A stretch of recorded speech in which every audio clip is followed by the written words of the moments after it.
Ladies and gentlemen, welcome back to the Rem and Sam podcast. The first ever, well, not the first ever, but the first college basketball episode of the season. I'm pretty sure, at least for the men's side, anyways. But we made it to March Madness. It's finally time. The official round of 64 starts, I think, Thursday night. But at the time of recording this, there's the play-in games, or not the play-in games, but the first four games. Is it Wagner versus? Let's see if we can get a live score update. Wagner versus Howard. Wagner in the lead. The battle for the 16 seed. And I believe the winner of that matchup would go on to play. That's the North Carolina game. Okay. So are we going to get a Wagner North Carolina matchup is that on the horizon for us? I don't know. Does that change your opinion on the bracket at all? If you guys were thinking Howard was going to win that game, we'll get into the picks a little bit, but I guess there's no reason to talk about NBA as well anymore either, because LeBron James now has a podcast. He finally did it. Finally got into the game. Again, the day that we're recording this is the day that he dropped his first episode earlier this morning. We're recording this Tuesday night during Spurs Mavs. Shout out Wemby. The Spurs are hanging in there during the first quarter, but I guess LeBron's going to have the rest of the NBA stuff covered for as long as him and JJ Redick continue to do that. So we'll just do college basketball this week. I don't know if we have to pause that or not. And I think we're going to talk a little bit more college basketball this weekend as well, too, with Sam and hopefully with another person, with a third person, a guest this weekend. There is the bookers they're busy right now trying to see what we can do. And I think there's high hopes that we got a pretty exciting person to talk to this weekend. And no Ian Fataport this week as well, if you guys couldn't tell, for those of you watching on Spotify. Shout out to our guy. Follow him on Twitter at Ian Fataport for all the football stuff, all the draft stuff, which we will get back to the NFL draft. We do promise that we will talk NFL draft again. We know it is quickly approaching, and Fataport's contract expires after the NFL draft as well, too. So we've got to talk about as much football stuff with our number one Rem and Sam football analyst. Maybe we got to get Fataport a show on ESPN, or not ESPN, on Rem and Sam Plus. We don't want to send him to another network. We want to keep him on our own place. We want him on Rem and Sam Plus. Can we get him with another athlete? Can we get Fataport with LeBron?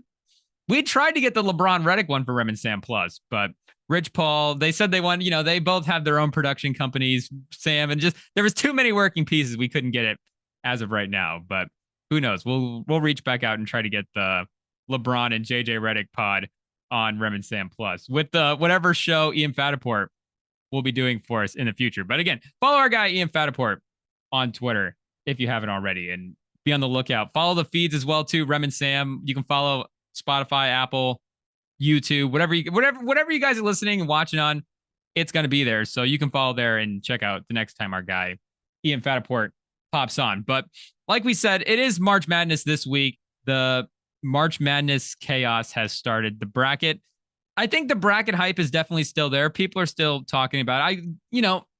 I think admittedly it's not as, hyped as it was even definitely 10 years ago. I think 10 years ago was, well, not the 2015, not 10 years ago yet, but the 2015 national championship versus the Duke Wisconsin one. I'm pretty sure that was 2015. Yeah, when Tyus Jones went off in that game and in that Final Four. That's one of my favorite all-time matchups. So, back, and then you got the Villanova run after that, UNC with Joel Berry in 2017.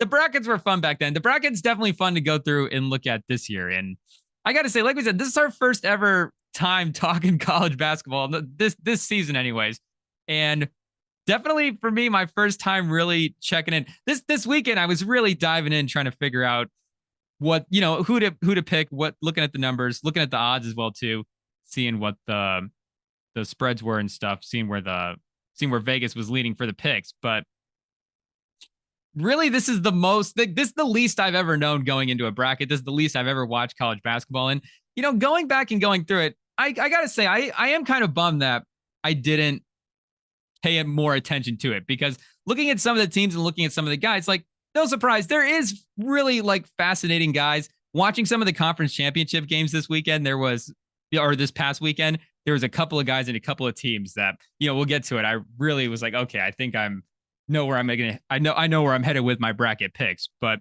really some big names. I know, from the NBA draft standpoint in this upcoming draft, and some of the, again, just the higher profile names in college basketball, maybe again, compared to years past, you wouldn't necessarily stack this field up with that one. But I think it is going to be a really fun tournament to watch. I think when we look at all the numbers and stuff as well, too, just the March Madness sporting event is such a fun sporting event. And we know what we like to do here. Like, if we have an excuse to go, do it big for a sporting event, we're going to do it. And March Madness is $1 billion every year. And I'm pretty sure it would have maintained that. I know, COVID and stuff, like the COVID year, they ended up canceling. And then after that, maybe, it doesn't quite, I wouldn't be surprised if it didn't crack the billion mark, like right after that. But I mean, if March Madness still being $1 billion event, again, I know maybe the hype people talking about it is maybe not what it was compared to years past excitement. And again, maybe just the general public's knowledge of the guys going into the bracket. Maybe that's just the more general thing that's changed, at least from the men's side anyways, specifically focusing on the men's side for this bracket. And, another thing that I noticed as well, too, is typically when filling out and, just going through the field, trying to figure out which teams are going to make a run in years past, there was always this like, there was always this difference between you'd have these teams where you'd have like Kentucky that was stacked with these 5-star recruits, these freshman guys, these super young teams. And, Duke ended up leaning that way as well, too, even when Coach K was nearing the end of his run. But you would have these other teams as well, too, that would, 4-year guys, seniors, stuck around, been there. That would definitely, be more common in the lower seed teams, but in the Power 5 schools as well, too. And you would have this dichotomy of the, inexperienced versus inexperienced teams. And going through the bracket this year, when, we talked about the transfer portal a lot with college football and the impact that has had there, but it's also had an impact as college basketball as well, too. And if you're going through the sports reference pages for all these guys, like all the guys from the big schools now are transfer guys. And there's some like RJ Davis has been at North Carolina. There's guys that have stuck around with their schools and are legends at their schools, but the amount of transfer guys and the transfer portal rules easing up and the ability for these guys to transfer around now, where you just don't get as these guys stuck on the mid majors like you had before. And there is, the basketball talent, like we said, it's trickling. Like the NBA talent pool is bigger than it's ever been. And that goes for college basketball, high school basketball, grade school basketball. So, the mid-major schools, like as we'll go through the bracket, there is plenty of talent to go around for D1 this year. But again, there isn't, I would say, as big of a difference between some of the inexperienced versus inexperienced, like the inexperienced versus experienced teams. It seems like most teams have a lot of seniors, a lot of guys ready to go. Like Kentucky is still freshman. I know Duke, like McCain, I believe, is he a freshman? Filipowski, if I said that right, he's only in, I believe, like his second year. If I'm getting this stuff right, again, this is the first time I'm checking back in to college basketball, but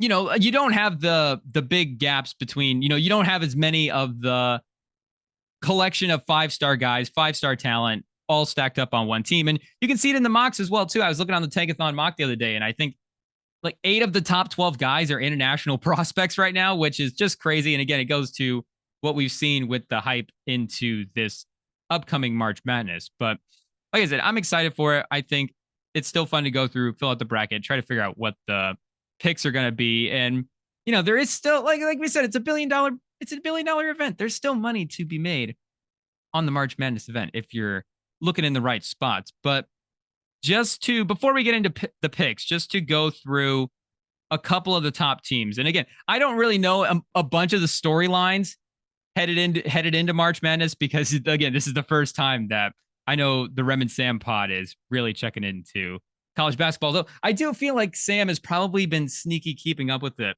a little more than he's been leading on. He always surprises you with stuff like that. You're like, oh, I didn't realize you were checking in on college basketball. And he's like, oh yeah, no, of course. Kansas, Hunter Dickinson.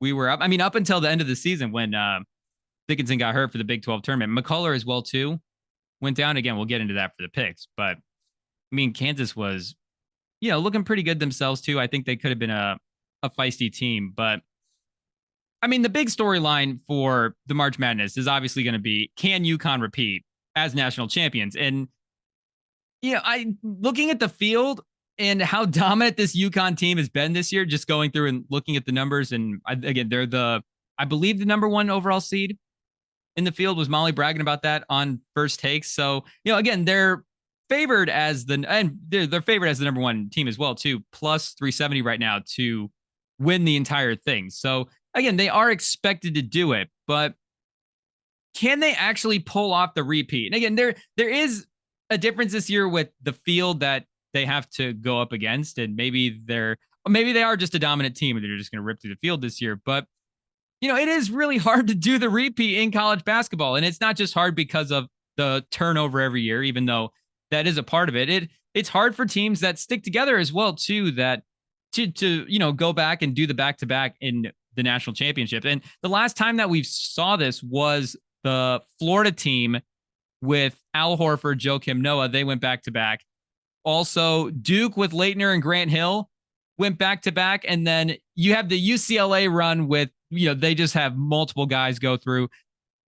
Pause. Gail Goodrich wins back-to-back. Kareem wins, 3 in a row, I believe. Sidney Wicks wins multiple titles in a row. Bill Walton, does he win 3 or 4 titles in a row? So you have the whole UCLA run.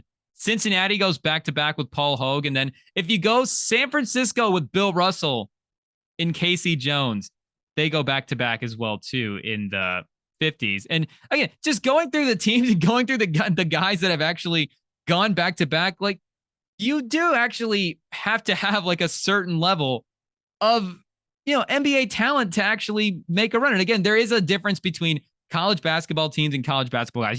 Leitner on Duke is obviously, would be the first example you would point to as guy that had successful college basketball career and maybe didn't necessarily match it for the NBA. But I mean, Al Horford was let's see how many All-Stars Al Horford has been. And he was all NBA as well, too. I'm pretty sure. All NBA in the 2010, 2011 season. That's the only time he made it. I would have guessed 2 All NBAs for Al Horford sneaking in on the third team, but 5-time All-Star as well, too. And like pseudo kind of the best player on a number 1 seed Hawks team. They were the number 1 seed that year, right? When they won all those games. And, it was him and Teague and Paul Millsap. I know it was a collection of guys, but, Joakim Noah as well, defensive player of the year. You've got Corey Brewer won the Rockets a playoff series against the Clippers. Grant Hill, I'm pretty sure Grant Hill made an All-NBA. Or at least he definitely could have if he stayed healthy. Definitely made the All-Star game. 5 times Grant Hill made All-NBA. I mean, Grant Hill's in the Hall of Fame, obviously. And I know it's the Basketball Hall of Fame, not strictly the NBA Hall of Fame. So you got an NBA Hall of Famer in Grant Hill. I mean, Bill Russell, we're talking about one of the 5 greatest players of all time. Casey Jones as well, too, on that, integral part of that Celtics team that made the run. And is Casey Jones in the Basketball Hall of Fame? I would guess he would be. Yeah, of course he is. 8-time champ. I mean, his brother Sam Jones, I know in terms of a statistical standpoint, Casey Jones was, more of a defender than necessarily a bucket getter like his brother Sam Jones. But, and then again, the UCLA guys, Kareem, Bill Walton, Sidney Wicks, Gail Goodrich. So, UConn, maybe they do. Maybe these guys, I'm not giving these guys a chance yet. They haven't made the NBA. They haven't made the NBA career. But I mean, just going through the NBA mocks, like I wouldn't necessarily say that the mocks would say that those guys, because Grant Hill, Kareem, Bill Russell, these were all high draft picks. Horford as well too. I think where was Joakim Noah was probably a top 10 pick in his own right. 9th overall pick in the 2007 NBA draft. Let's see who went above Joakim Noah that year. That was the Kevin Durant draft. Yeah, Al Horford was 3rd, Conley 4th, Jeff Green.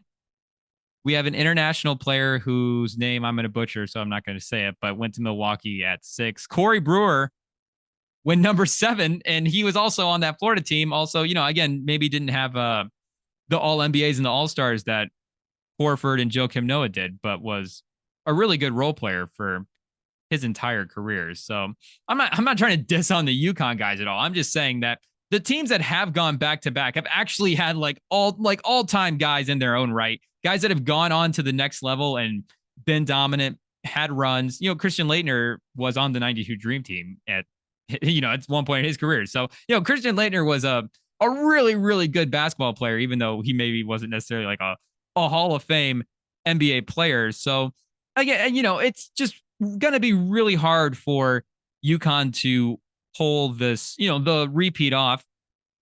And all of those guys, like those teams had the star players for both of their runs. And UConn has had a bunch of guys that stuck around from last year's team, but they also lost Jordan Hawkins and Andre Jackson, who have also gone on to the NBA. And Jordan Hawkins immediately is like an impact shooter. And I think he has a real chance to be a really, really good player on a New Orleans team that's got a lot of guys. And it's going to, Trey Murphy's emerging, and you got, Zion looks really good right now. Brandon Ingram obviously has a starting. Like it might not be easy for him to find minutes right away, but you can tell that Jordan Hawkins is going to be an impact guy. And I think you can kind of tell that with Jackson as well, too. His defense, how good he is. Everybody knows that Milwaukee needs to, and we would have liked to see those young guys a little bit more throughout the season. I mean, we actually are headed here for the stretch run and into the playoffs. So, the rotations are going to shorten up a little bit, but everybody knows Andre Jackson probably should have gotten more minutes over the season. So those are two, again, impact guys in the NBA that are no longer on this UConn team. And it's been fine for the regular season, but for making the run to win the national title in a 1-game playoff scenario would be nice to, again, where you have Florida running it back with Horford and Noah, Duke with Laettner and Grant Hill, Russell with, San Francisco with Russell and Casey Jones. So not to spoil the bracket, but just looking at the odds and looking at it, like I would not touch UConn to repeat. I think, historically it's tough.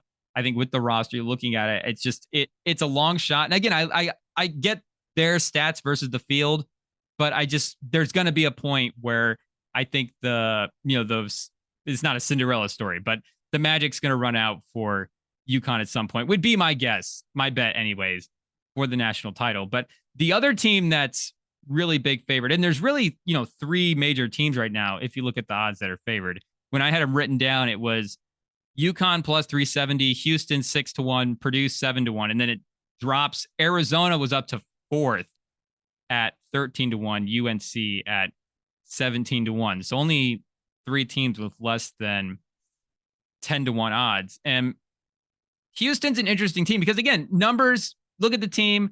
They should be a team that's like, okay, this team can definitely win the national title. But if you look at the schools that, at least this century as well, too, since 2000, the schools that have actually won the national title, these are the schools that have gotten it done. And this is not, every year. This is just the schools that have won the title. So you got Michigan State, Maryland, Syracuse, UConn's won multiple, UNC multiple, Florida multiple, Kansas multiple, Duke, Kentucky, Villanova, Virginia, Baylor, and then you've got a Louisville season where nobody won that title. That college basketball season never happened. Louisville did not beat Michigan in the national championship that year and take home the banner. That's just what the college basketball committee ended up saying. So that season never ended up happening. But, all of those schools, I mean, those are all like powerhouse blue blood schools. And there's been years where, UConn specifically, where UConn has been a lower seed. Maybe the expectations haven't been there. I think Syracuse as well, too, was not necessarily like an underdog team, but they weren't a 1 seed, I believe, headed into that tournament. Let's see if we can, that Carmelo Syracuse team. I think that, they were a 3 seed. So again, a top 12 team, definitely expected to make a run. But let's get a double check just to confirm where they were at. I don't know why that one sticks out as one that was ranked a little bit lower. Yeah, they were a 3 seed headed in. So again, not a 1 or a 2 seed, but Syracuse, Boeheim, an established basketball program there. Maybe Baylor a couple years ago with Scott Drew, that program emerging to end up winning a national title is maybe the one not like blue blood school, but even the vacated Louisville title, like Louisville's got a rich basketball history. You've got Florida, UNC, Virginia, Maryland, Michigan State. So is Houston in this mix of like actual blue blood schools? And if Houston can break through and win the title, are they going to be a team that is considered a blue blood? And again, I don't think winning the title necessarily automatically gets you that title, because Baylor, I wouldn't consider a blue blood at this point, but I think Houston has a little bit more basketball history than Baylor. And this would be their first ever national title. They don't have one. Like Kareem in the Pi Slamma Jamma didn't end up winning one. And I don't think Elvin Hayes ended up winning one as well either. Yeah, they've never actually never won the national title. But again, Hakeem played there, Elvin Hayes played there, Clyde Drexler played there. So 3 Hall of Famers, and that's pretty good. I think North Carolina's got like 6 or 7. Same with Duke, and that's going to be the high end for the schools. So they're and NCAA wins as well too. I think they're 40 all-time tournament wins, 38 and 29 all-time tournament records. So they're not an A tier.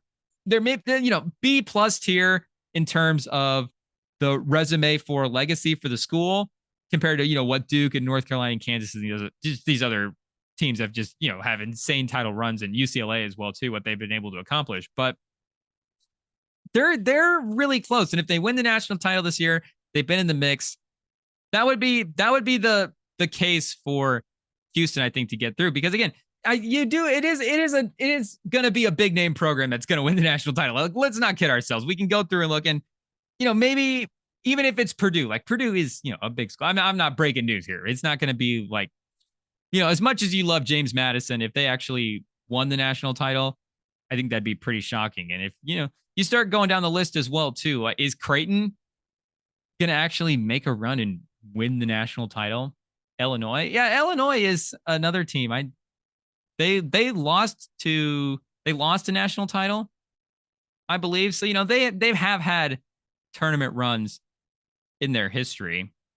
What year was that? Did they lose that one? Did they lose to Maryland, or was that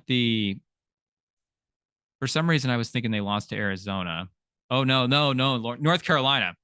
The shaky college basketball history, obviously, in the early 2000s, a 33-4 North Carolina team, the Raymond Felton, Rashad McCants North Carolina team. But again, Illinois got there. That was Darren Williams. I do know that Darren Williams, D Brown, had a insane run over for the Illinois Fighting Illini. But it is going to be a big name school that I think breaks through. And breaking news, it is going to be a big name school that breaks through and wins the national title. But is Houston a blue blood all-time school, legacy school? Are they going to achieve that status? Is that what's on the line from this year? And are they already kind of in that? Because if they're in that mix already, then I think that historical karma can help boost them to the national championship this year. And Purdue was the third team, like we said, really that was heavily favored at 7-1 to win the national title. And Jay Williams, right after they released the bracket, was saying that Zach Edey and his legacy as a 2-time national player, the guys that have actually won that. Again, Kareem is in there. Ralph Sampson is in there. He said Ralph Sampson never won the national title, but Edey to win the national player of the year last year, and then his team to get bounced in the first round as a number 1 seed, only the second time that has ever happened, is, definitely not what Ralph Sampson, I believe, did. But the tournament was different back then. Did Ralph Sampson maybe have a year when he missed the tournament? Should we do a little Jay Williams fact check? But regardless, there is some pressure on Zach Edey as the national player of the year to not only just lead his team out past the first round, but also to actually put together a competitive run. They won the NIT his freshman year, but again, he's a freshman. I don't know if that counts. Third place is for Ralph Sampson. Sorry, not Zach Edey. Third place his second year. Ralph Sampson lost in the second round as a junior, and then lost in the third round.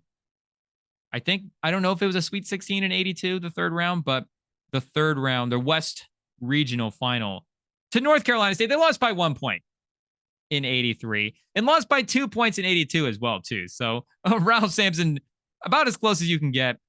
Unfortunately, not enough. And Zach Edey as well, too. Like his team did get beat early, and his teams have definitely had some disappointing losses. He was also on a Purdue team that lost to the Fairleigh Dickinson team that made, was that team the Elite Eight or Final Four? They made a deep tournament run as well, too. But in those games, like Edey has played well. And in the Fairleigh Dickinson game, I believe, was the game where they got beat for the 1 seed. The St. Peter's game was the game where they got beat, and St. Peter's was the team that made the deep tournament run. I got those teams switched around. But in the Fairleigh Dickinson game last year, wins the National Player of the Year. Edey in that game, 21 points, 15 rebounds, 7-11 for the field, 7-10 for free throws. So he did his part and he played well. His teammates, 28% from the field. They shot 12 of 42 overall. So, Edey can do his part, but he's definitely going to need some help. And I think I don't think the stains of whatever happened to Purdue in the past, I don't think that can be necessarily put on Edey like that. And again, going back to that St. Peter's matchup where that team was good, like they made a deep run. So maybe it's not like saying that they got upset, but just looking at the seeding anyways. And in that game, he was 5 for 7 from the field. He only played 17 minutes, and that could have been a part of why they lost. They were doing I was going back and watching some of the highlights from that game. They were going smaller lineup. That was a Jaden Ivey team. They had Trayvon Williams as well too. So go small with Williams at the 5, spread them out, do something a little bit different that way. But this Purdue team as well too this year just has been insanely consistent. They've only lost 4 times, 3 times in the regular season, then lost in the Big Ten tournament. And they, it's not like they've lost like back to back or had a rough patch of the season where they lost 2 out of 3 or whatever. It's they 7-game win streak to start the season, and then a 7-game win streak after the loss, a 9-game win streak, and then a 6-game win streak in between all of their losses. So Purdue, I think Zach Edey is hopefully in a little bit of better shape to make a deep tournament run this year.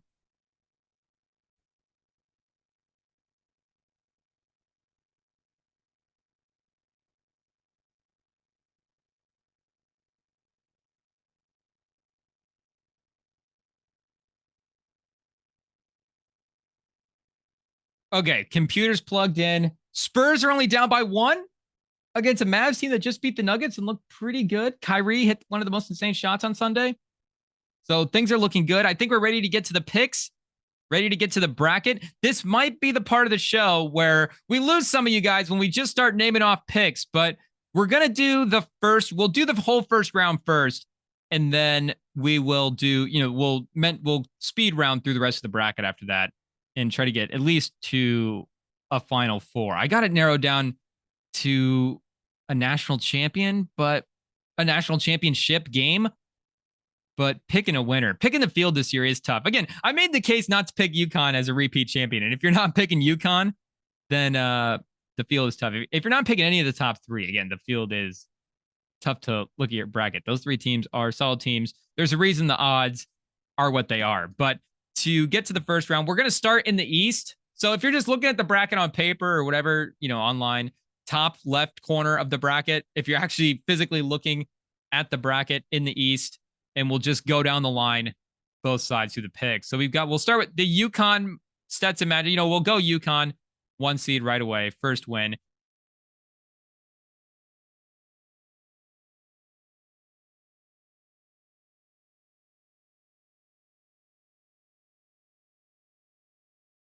The second matchup, then going back down the line, the 8-9 matchup, Florida Atlantic versus Northwestern. There's a couple of I don't want to call them smaller schools, but schools on the rise right now, on the rise through the athletic ranks that I have my eyes on. Just, schools buying the stock a little bit early.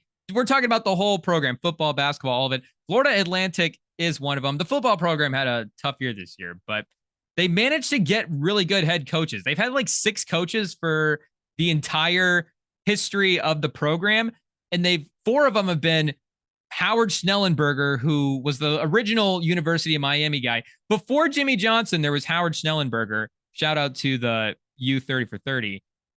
They also had Lane Kiffin, Willie Taggart, and right now they have Tom Herman. So that, former USC, former Oregon, former Texas coach. I don't know if that's the key word there, but again, they do get big names on the football side. The basketball program made the Final Four 2 years ago. And basically the same group of guys are back. I think they're seniors now. I think they were sophomores when they made that run, but right now they didn't make the tournament last year and are back in it as the 8th seed. Yeah, returning 4 players from that team that was 30-3 a couple seasons ago. And their last 5 losses on the year, so 25-8 this season, but their last 5 losses have been by combined 18 points. So I think they'll be fine against Northwestern in this first round matchup. We're going to go San Diego State for the next one. I know UAB, people are kind of, that's a trendy pick, but San Diego State has an All-American, so I think he can pull out one game in the first round. Auburn versus Yale. We'll get to Auburn in a second. Keep Auburn in mind. We're picking them for the first game, maybe a little bit more than that. And we're going to go BYU for the next round, or for the next game, over Duquesne. I really wanted to pick Duquesne for this one, but BYU was, I believe, top 15 in net rating. Yeah, 12 in net rating this year. And Ken Palm had them top 25 as well, too. So, yeah, they do seem, on paper, they seem like a decent team.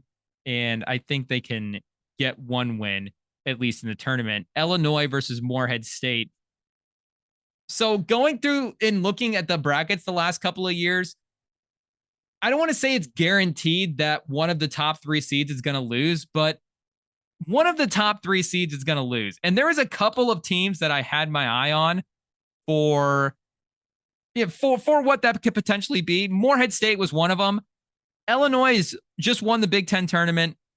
Their best player, I love their best player. He had an amazing run, scored like 40 points in the semifinals and 34 in the final matchup in the Big Ten tournament. Terrence Shannon. So I was really hard for me to pick against them, but the Morehead State team did look really feisty this year, and I really wanted to pick them, but we're going to go with Illinois in that matchup, but keep Morehead State in mind. Drake, I think, gets the win. Of course, they have the home state bias. Same with Iowa State. We'll take them versus South Dakota. We'll take both the 1 and the 2 seed from the West. We'll take Baylor as well, too. We're going out of order. I looked at Colgate a little bit, but they were not one of the 2 teams that I mentioned that I had narrowed it down to for that upset pick. But keep an eye out for Colgate. You never know. We'll go Bama. So 1, 2, 3, 4 in the West. Grand Canyon at St. Mary. And this is a one that I think a lot of people have marked as a upset watch. Almost all of the 5-12 matchups this year are on upset watch. And you can get really good odds right now on FanDuel for all of the 12 seeds to make the Sweet 16. So, and you know, if you want to go Grand Canyon, McNeese State, if I said that right, and the other big one is going to be James Madison in the South. You can bet, you know, all those 3 individually to make the Sweet 16.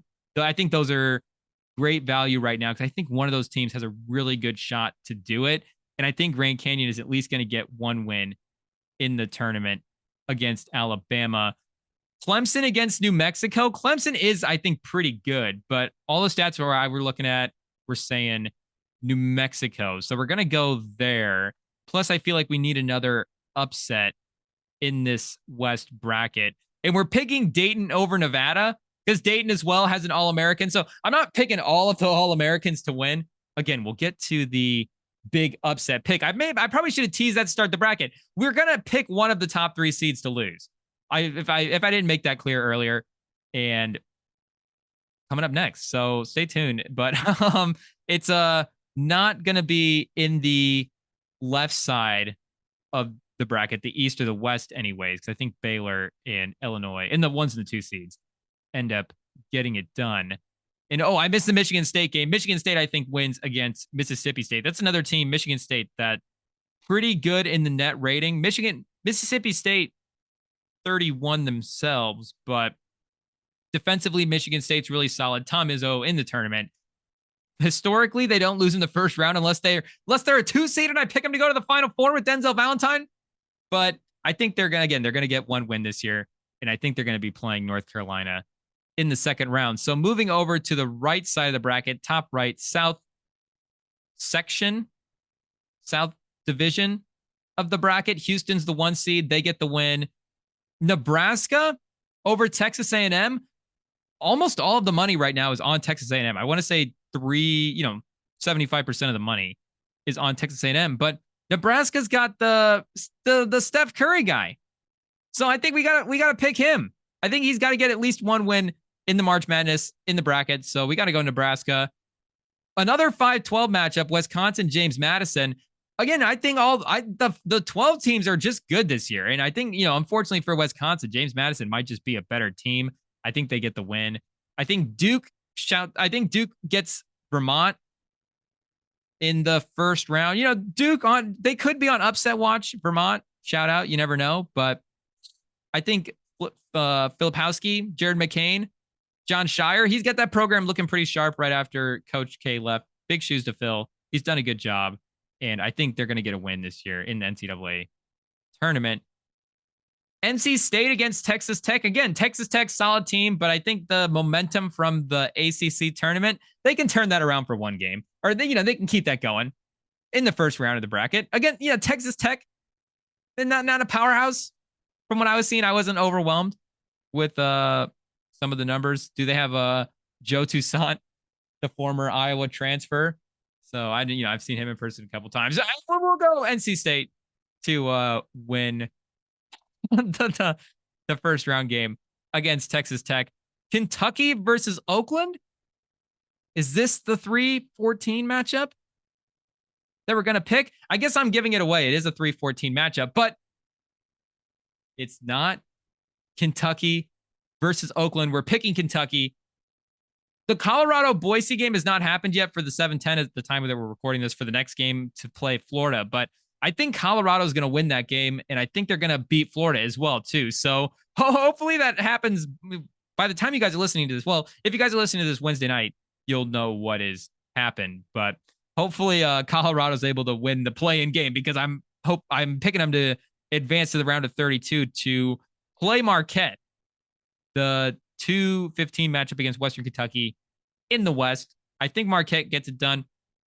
I saw ESPN had a post about Marquette as a team that might be on upset watch. And I saw a couple other pundits as well, too, where, saying that, hey, maybe Marquette's not the most dangerous team you want to match up against the tournament. But Cam Jones, he can get hot from three. And I saw that he was up to like 40% this year as well, too. So he's at least been a little more consistent. And Kolek's back if he's returns healthy. I saw that he was injured as well, too, but I think he's going to return. So I think they'll be fine in the 2-15. Maybe it's a little bit later on in the tournament that they'll end up struggling. I think we get Purdue with a win. The Utah State TCU matchup. There's always like one that's like, okay, this one could go either way. I think this one could go either way, but I think we're going to go Utah State. They look like they're a pretty good team. Gonzaga versus McNeese State. Again, the 5-12s, I think you got to go McNeese. I think you got to pick them. I think the 5-12s are gold this year. I got 3 out of the 5-12s winning. And I would really consider picking UAB, but I feel like I can't pick all 4 12 seeds to win. So I got to pick one of them to lose. I guess it's going to have to be UAB, because I just like the other 3 too much. And some of the numbers were, I get some of the level of competition that these teams are going up against as well, too. But some of the numbers on these teams were pretty good. The Kansas-Samford matchup, again, this is a trendy upset pick. A lot of people are really hoping that, at least looking at where the bets are going, hoping that Samford gets the upset. And Dickinson is going to be, if he plays anyways, he's going to be returning off injury. Same with McCullough.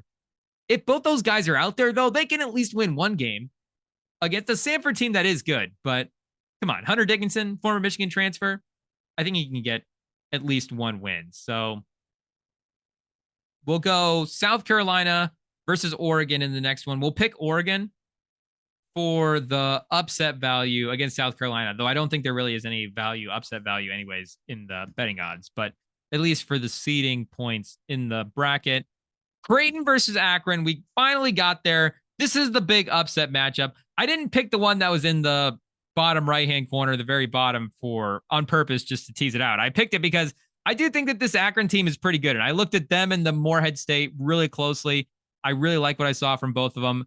But Akron, a couple, like, not the last tournament, but the tournament before, so 2 tournaments ago now, they played UCLA in the first round. One of my favorite college teams to watch. The Johnny Juzang, Jaime Jaquez, Jules Bernard, Tiger Campbell, stacked UCLA team. Played them in the first round, only lost by 4 points, and return a couple of major guys from that point. Enrique Freeman, I believe is his name. Let's double check. They return a couple of guys from that team that hung with UCLA. So they have some tournament experience. And Enrique Freeman, Ali was also on that team as well. Greg Trimble was, a little bit more of a role guy than he is now. I think Sammy Hunter and Mikkel Dawson were both on that team too. So yeah, most of their major contributors are all seniors now, have tournament experience. And Creighton, the problem with Creighton is I can never pick them right any year. The years I pick them to go far in the tournament, they lose in the first round. And the year I pick them to get bounced in the first round, I'm finally like, okay, I'm not going to get fooled by Creighton anymore. They finally pulled together a couple of wins. So I like this Akron team. It's nothing against the Creighton team. It was nothing against Illinois either, looking at Morehead State. It's just, I was looking for which of the lower seeds I like the most. And I do think it is this Akron team, though. Again, keep Morehead State in mind for at least maybe bet the spread anyways. Get some good value on that. Texas, I think, gets the win in their matchup. And Tennessee, I think, gets the win in their matchup as well, too. So that is the first round of the bracket. And if we want to, do we want to quickly go through? I think we can speed round through the rest of the picks. So we've got Uconn versus Florida Atlantic in the second round, starting in the second round back in the East. I think Uconn gets this win. I also think Auburn, if they are in the round of 32, I think they win as well. And I think so. Illinois and Iowa State, I both have winning. So my Sweet 16 teams from the East would be Uconn, Auburn, Illinois, and Iowa State. So in the East, I have the 1, 2, 3, and the 4 right now. So that's pretty sketchy. Probably not going to happen, though. We'll get to the other sides. Maybe some of the other stuff ends up balancing out, and we, maybe it all even out, and we can get a normal 1, 2, 3, 4 seed on this side of the bracket. But for the West, my Sweet 16 teams would be North Carolina versus Grand Canyon. So I have Grand Canyon beating Alabama. I have them making a run. I think Sears I really like, but the numbers on the Grand Canyon team, I'm going with the small schools this year. We'll go New Mexico versus Baylor as well, too. I had that written down, but I'm looking at it now. Am I changing my mind on the fly? Do I want to pick Baylor? No, I picked New Mexico for a reason. Let's stick with the original pick. The last thing we want to do is start changing our mind too many times. So we're going to go New Mexico versus Arizona is going to beat Dayton in the second round.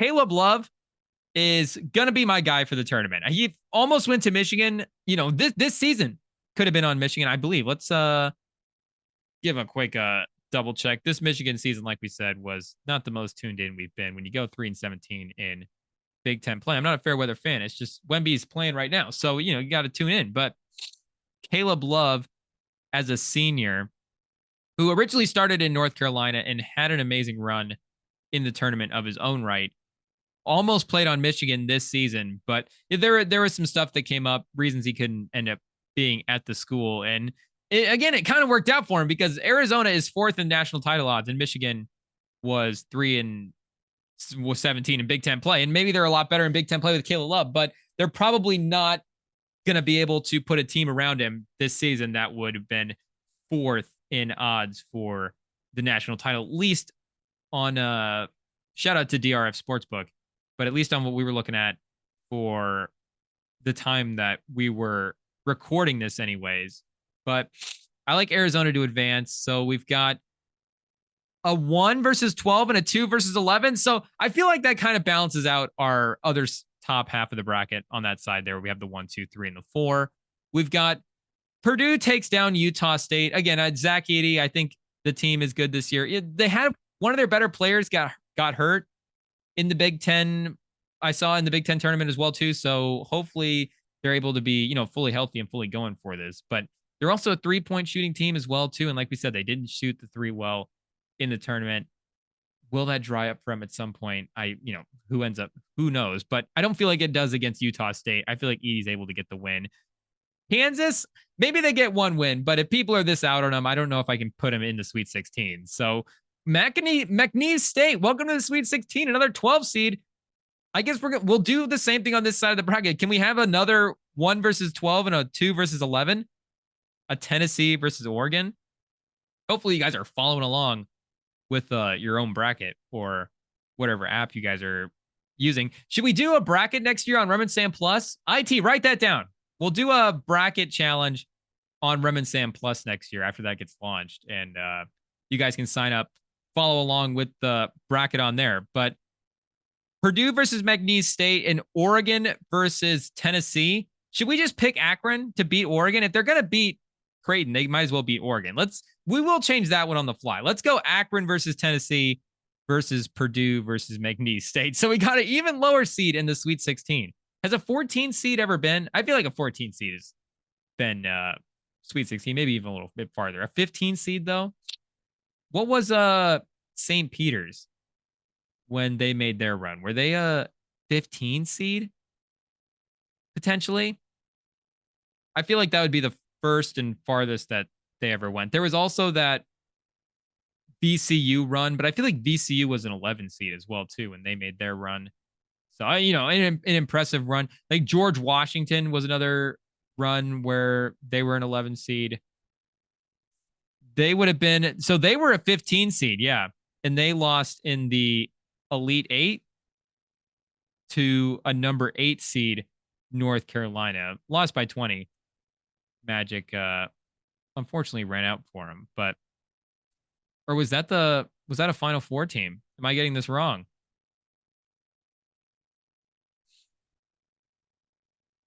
And then UNC. No, I got it right. Yeah, that was the Elite Eight. So, impressive run for St. Petersburg. I don't think Akron does that, but let's put them in the Sweet 16 anyways to play Tennessee. So going back to the last side of the bracket or the back to the top left, back to the East, Uconn versus Auburn.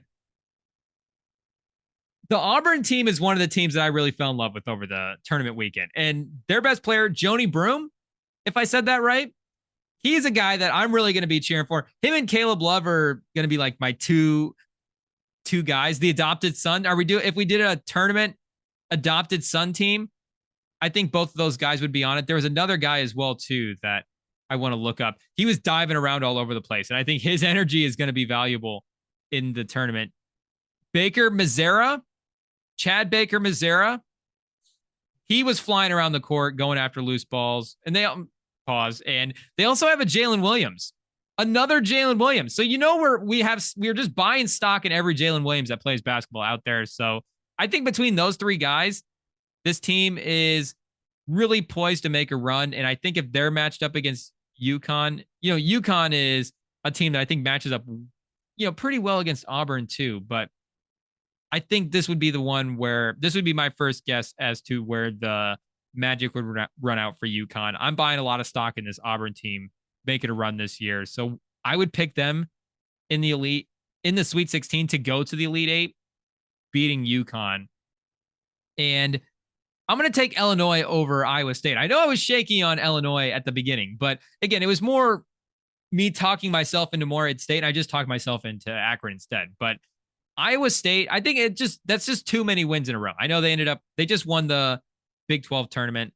Let's see if they won any regular season games leading into the Big 12 tournament. But, they can make a Final Four run, I guess. But national title for Iowa State seems like a bit of a long shot. And to be honest, if you're a powerhouse school, I kind of like it when if you don't want to, again, you don't want to win too many games in a row. It's hard to do. You do have to really just be an all-time great team to win 20 games in a row or whatever, going into the regular season, conference tournament, into the March Madness. And, you don't want to think that, you don't want to not think that you're an all-time team or whatever when you're playing. I'm just saying when you're as a fan, karma, ease of mind, all that stuff. Iowa State lost their last game of the regular season to Kansas State. So that is clutch. Let's check Illinois. Are we changing another pick on the fly? I don't think so. Because again, maybe Terrence Shannon, we have to add him to our adopted son team for the season or for March Madness anyways. Illinois 8th in points per game this year.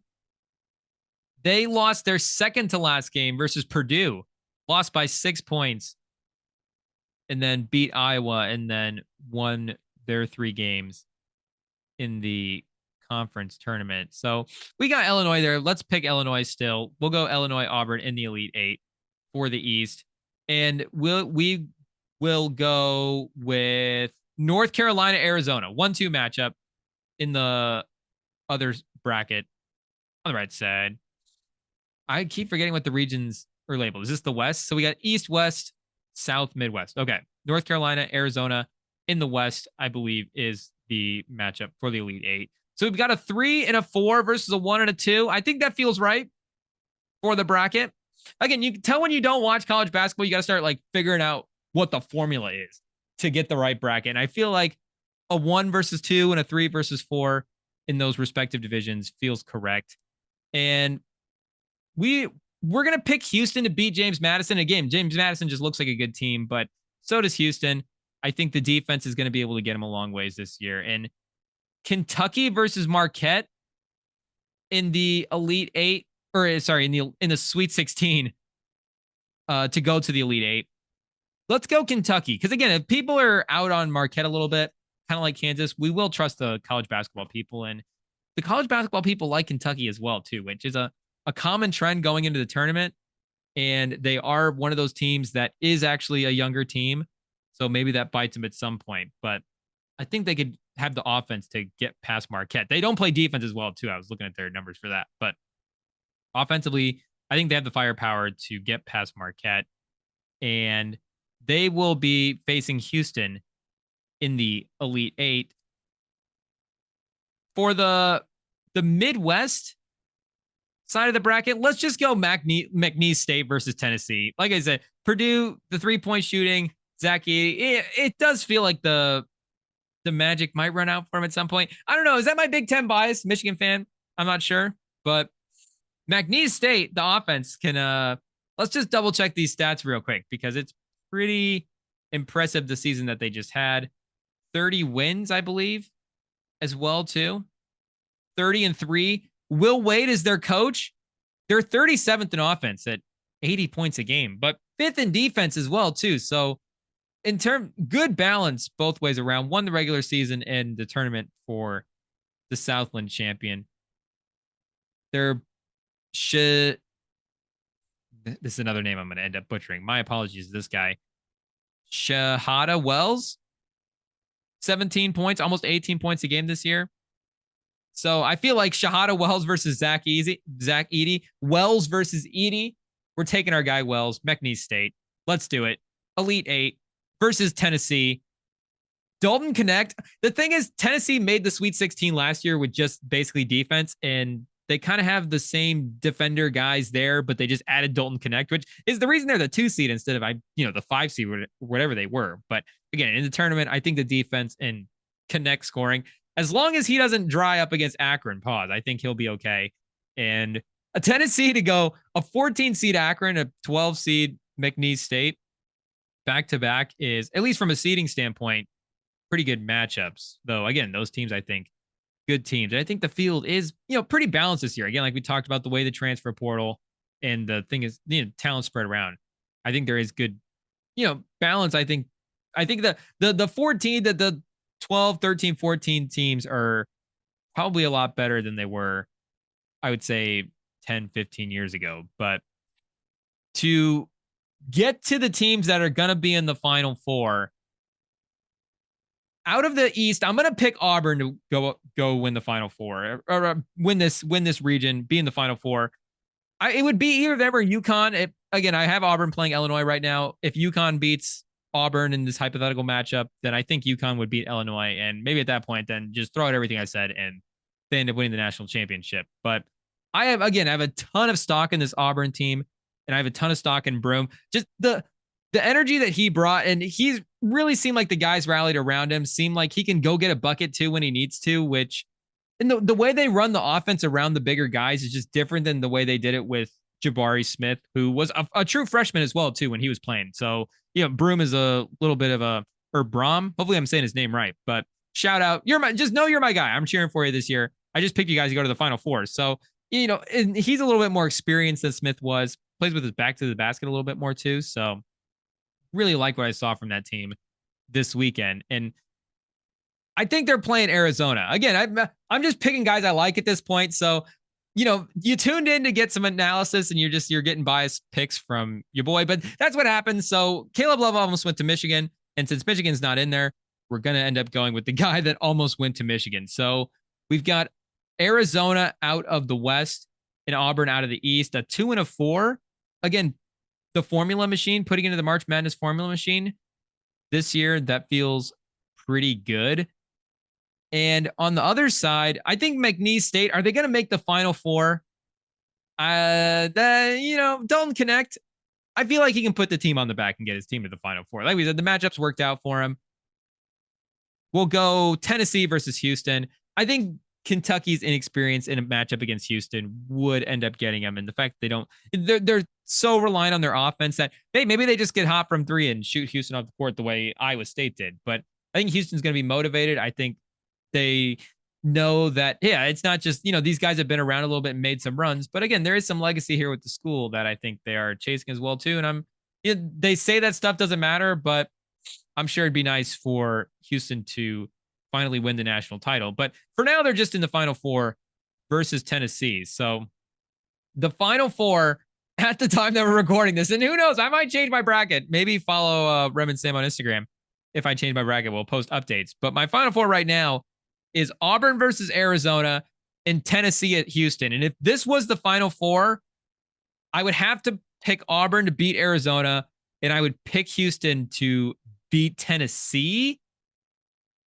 Are we changing our mind on the fly again? Should we pick Tennessee? No, see, we can't pick two SEC teams. See, that's the formula. Two SEC teams are not going to be they might be in the Final Four, but they're not going to be in the national championship playing each other. So at least the odds of that would be pretty small. But I think it has to be Houston. We'll go Houston Auburn. We'll stick to the original plan.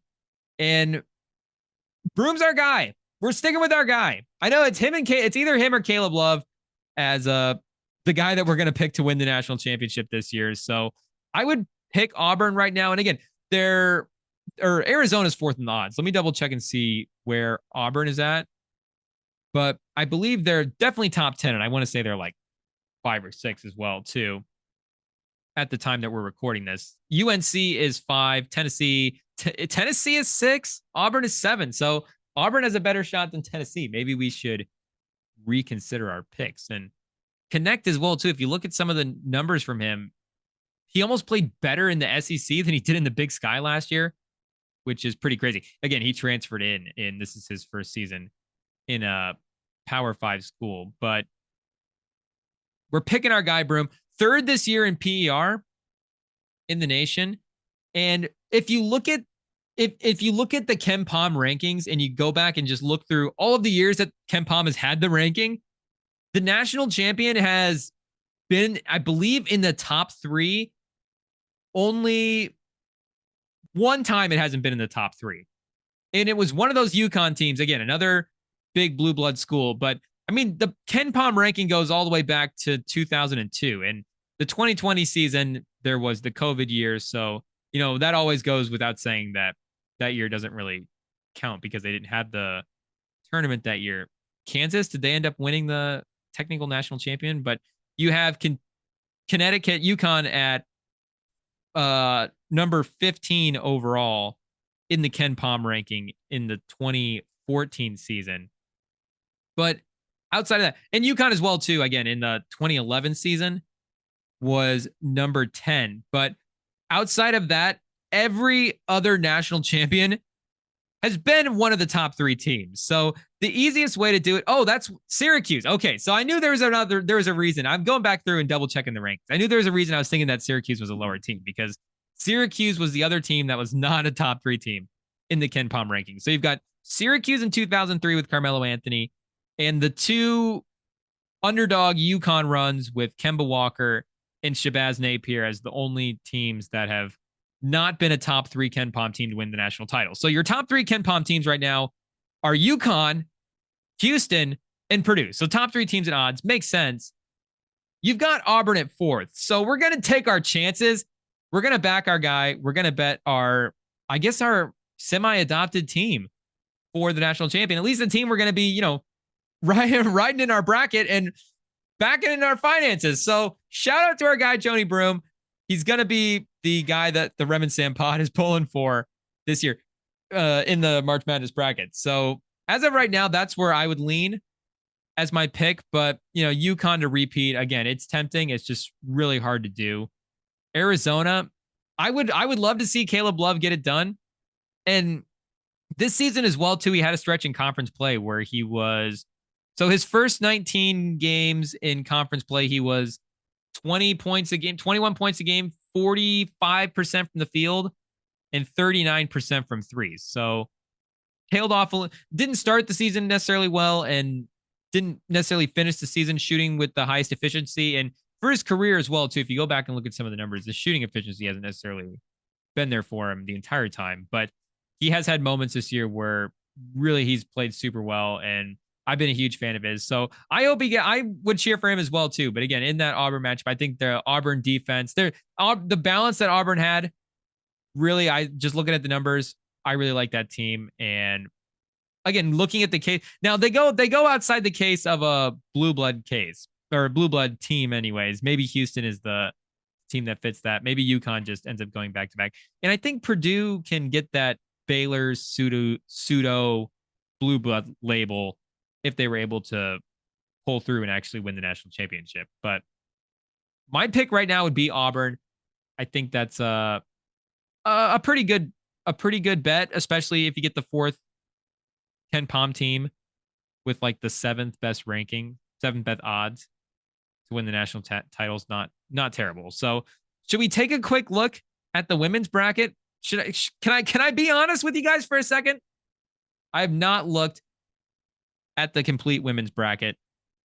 I did see some of the odds, and I did see that you had, I believe, South Carolina, LSU, Iowa, and UConn are all on the same side. We'll definitely double check that here, but I think I want to use my betting powers for good. I'm going to try to, use them for good and see if I can help Auburn win. But I feel like the play for the women might just be to bet South Carolina, bet LSU, and just bet all the teams around Iowa, because we know if I bet it, I'm going to jinx it. There's been some NBA things that I've been looking at this year, just trying to figure out what happened. And then I realized, oh, wait a second, I actually had future bets on all this stuff. That's why this stuff is falling apart. But I think the move is to help Caitlin Clark out and actually bet the other teams. And I'm not doing it out of trying to make, not trying to like soften the blow if Caitlin Clark loses or anything like that. I'm honestly trying to see if the jinx power is real. And if it is real, I'm seeing if it's actually controllable. Because if we have a controllable gambling jinx, then we can definitely, Rem and Sam, the pod, I mean, that becomes a game changer. If we have a jinx, if we might have to move the pod over to Rem and Sam Plus, or at least just the jinx segment for put it behind a paywall. But I'm looking at some completed brackets here. Hopefully that's this year. I've seen somebody pick USC for the women. I did, looking at the odds, they were rising, and they do have Juju Watkins, who we may be talking about this weekend. I don't want to say too much. Again, the guest, we'll see what happens. We don't want to promise too much on Rem and Sam, but looking at the women's bracket real quick. Oh, this is from last year. Again, see, I don't want to look at last year's bracket. I want to look at this year's bracket. I think everybody just assumes that South Carolina is going to win. And the thing with Iowa is having Schulte play as well as she had this year, really developing into a number 2 option. Like, they made that run just with Caitlin Clark carrying. They didn't even have, again, the number 2 option at the level that Schulte has provided this year. So that addition, I think you're saying, okay, can Caitlin Clark actually get the national? Can she get a ring? Because when people do the legacy stuff for women's college basketball, like the Breanna Stewart run, to go 4 titles in 4 years, it's just going to be a hard thing on paper to look back at and say, okay, who had a better college basketball career than Breanna Stewart? But again, Caitlin Clark has checked every other box, and the popularity thing, of course, is always going to be the thing. And I'm not saying it that way I'm just saying it because we said it a lot. Like, the popularity thing is going to be the thing that, and what she has meant to the sport is going to be the thing that really helps her legacy live on. And her just, incredible play as well, too. Just the eye test, she's definitely has the case as the greatest college basketball player of all time, not just women's, men or women's. So looking at the women's bracket, going through those first pick. No, we're not going to do all picks for women's side, but it would be hard to not pick South Carolina to go to the Final Four. You've got, I'm trying to look at where LSU is located at. LSU is a 3 seed this year, going up against Rice in the first round. Do we have to put LSU on upset watch? We'll keep an eye on the odds and see what happens. Not that we want to bet against LSU. I'm just, if they're a 3 seed, the season obviously hasn't gone the way it has been expected. And I think people knew that, obviously, that it followed headed into the tournament. Iowa is going to have to play a winner of a play-in game. Maybe West Virginia, Colorado at some point. Maybe Drake. Maybe there's an interstate matchup versus Drake. Maybe Kansas State, who I think might be a feisty team this year. Always got to look out for K-State teams. We got Michigan in the USC side of the bracket. So Michigan might be playing Juju Watkins in the second round. I was going to say maybe pick Michigan to make a deep run, but I don't know if they're going to end up beating Juju Watkins. That's a tough one. Can she transfer? Can the boosters get an NIL package put together? Whatever money we were going to give JJ McCarthy and Blake Corum, can we just roll that over and see if we can get Juju Watkins for the women's program? We got Uconn as a 3 seed versus Jackson State, former Dion school. That's kind of fun. Maybe Uconn makes a run. Ohio State is a 2 seed. Do we do Uconn in the Final Four? Uconn versus USC at some point for the women? Is that a trendy pick right now? I feel like that might be a trendy pick to pick Uconn as like a slight lower seed, a 3 seed in the Final Four. Oregon State, DJ Uyunglele. I feel like it still counts. This is still the season where he played football on the team. So, that adopted college football thing, maybe it rolls over into the college basketball. We got to keep our eye on Oregon State a little bit. UCLA, always keeping an eye on them. The women's bracket's going to be fun this year. Definitely going to be tuning in. Definitely going to be watching these games. Of course, you got to watch Caitlin Clark because she's going to be the number 1 attraction in college basketball. But like we said, for the men right now, the Final Four, we've got Auburn, Arizona, Houston, and Tennessee. In that Purdue-Tennessee bracket, I'm not going to lie, that's probably the side of the region that I feel the least confident on. I don't know if anybody has a real grasp for Purdue just because we didn't see him make a run at all last year. And we don't really know what they can do in tournament games outside of Zach Edey's teammates shooting less than 30% from the field. So I don't really have as much of a grasp on that side of the bracket, but Tennessee, Houston, Auburn, Arizona. And I think for the women, I think we definitely got to go Iowa, South Carolina, Uconn, and we can't pick Oregon State because we're picking South Carolina on that side of the bracket. I think they're going to run into South Carolina. Oh, Stanford, Cameron Brink. We just got to go Cameron Brink. So we go Stanford versus South Carolina and Uconn versus Iowa. Those are some high-powered matches for the women's side. I honestly look at that and not to compare. We won't compare. We won't do it. Auburn, Arizona, Houston, and Tennessee, they'll be fun in their own right. Everything will be great. It'll all be entertainment. They won't be going up against each other, different days, all this stuff. It'll be great. We can watch it all. We can enjoy it all and have a good time. But the South Carolina Stanford would be an insane matchup. Karen Ring versus Dawn Staley's team would go crazy. And should we just pick we got to see Juju Watkins versus Caitlin Clark. I think that would have to be the other side of the pick. So USC, quick pivot to USC at the end. But like we said, we'll talk a little more women's basketball, hopefully with again and a bunch of other stuff as well too. We'll cover a lot of ground with our guests this time, hopefully for a little bit longer. Shout out to our guy for jumping on last week, but we will be back this weekend. And like we said, stay tuned to the feed. Rem and Sam across all Rem and Sam pod. We're going to be out there, Instagram, YouTube, Spotify, Apple Music. We'll clean up any other news as well too. News and notes, NBA, NFL. I know Fields just got traded. There's, like we said, Nuggets Mavs matchup this weekend. That was pretty exciting. Wemby continues to dazzle. The Mavs pulled away a little bit at in the third, but the Spurs are still hanging in there, down by 3 right now. So we're definitely going to get to watching the fourth quarter right after this. But thank you guys for listening. Like we said, be back this weekend. Stay tuned to the feeds. We got some exciting stuff on the horizon, some stuff that we're working on. So you guys are going to want to see what is up with that. Shout out to Pura Vida. Shout out to BETSTAMP. Shout out to the DRF. You know the stuff is in the description if you guys want to check it out. It's pretty sick.